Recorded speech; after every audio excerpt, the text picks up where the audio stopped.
Well, we're in the village here of Icklingham, which is a bit of a busy place really, because this is a sort of main road that runs through the village.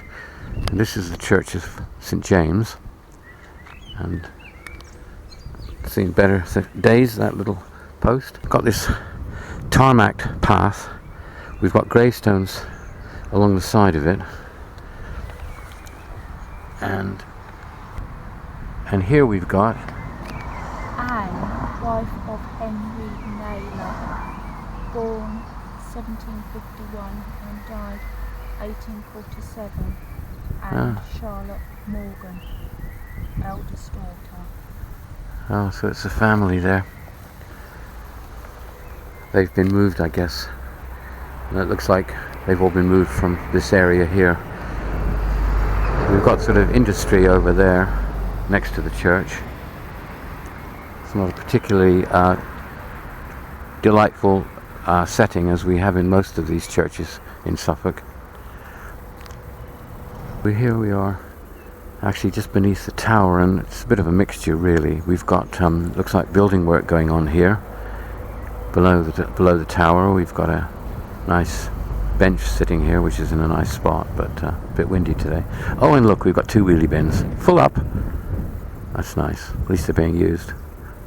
From the tower, with the tower behind you, and you've got the not so delightful view of industry, modern industry, and we do have a lower churchyard here with quite a few headstones, and lots of them are fairly new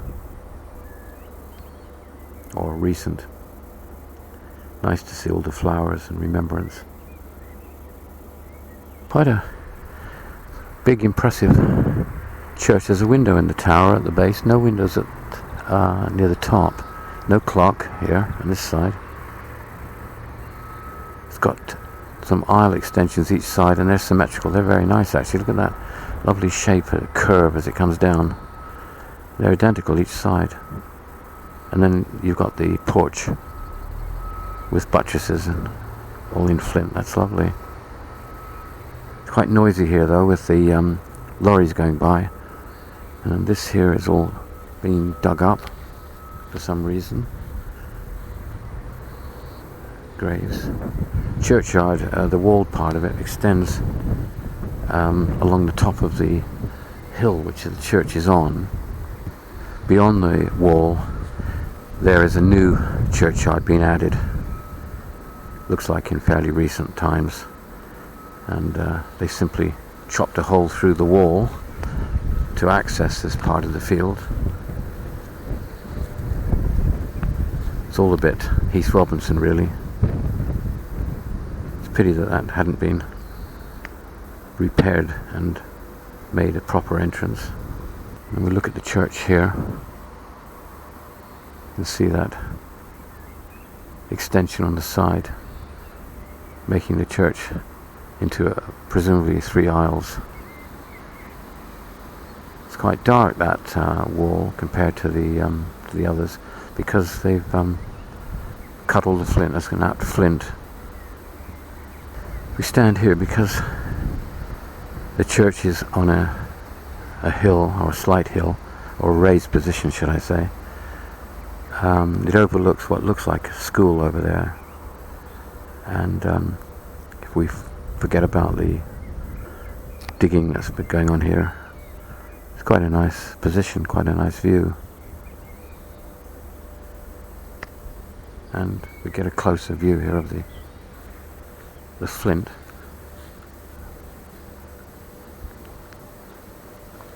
We can see that it's all small napped pieces of flint. They're all split, very closely laid, and that makes a very dark wall, which is untypical of this area.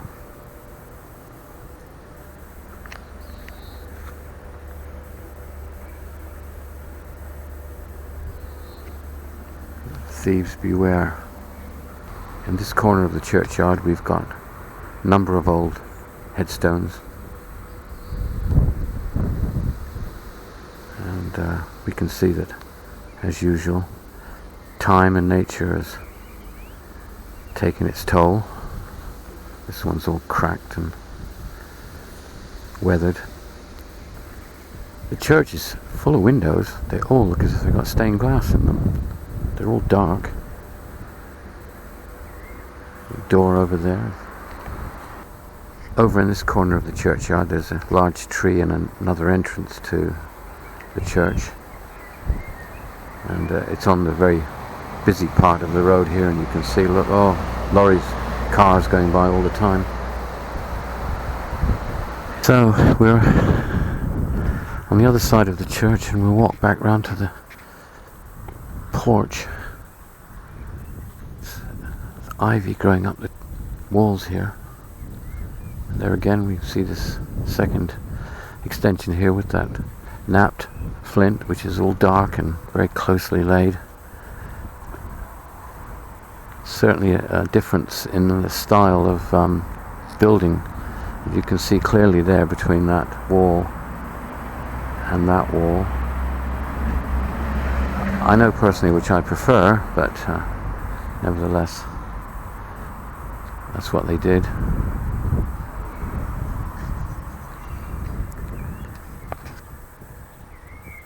Before we just leave this area, just worth making a note here of the little dates that have been left on here. 1865, and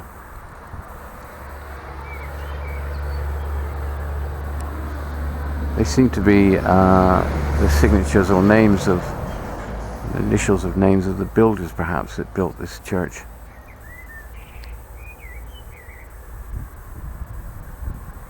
If that is the case, then I must apologize for not being overly enthusiastic on the darkness of the wall. I'm probably being unkind, actually. That's a nice window with iron on it and faces and everything. Anyway, we'll have a look at this porch. Right, we've got two big foot scrapers, one each side. They're very impressive. And we've got this big white gate which says, thieves beware. This area is regularly patrolled by police and members of the local community. The police, we may be apprehended, perhaps. And we've got a mat inside. And this looks a very old porch inside. Very old indeed. We have a lot of notices here about thieves beware. This has got perspex on the inside here to protect it from the wind, which is very good, and the rain, obviously, which is very good. It's a pity that more churches don't do that. Same on this side. Right, we've got here again. Mind the step. Oh, okay. Oh dear. This is another church that's locked. And strangely enough, it says here, "Welcome to St. James.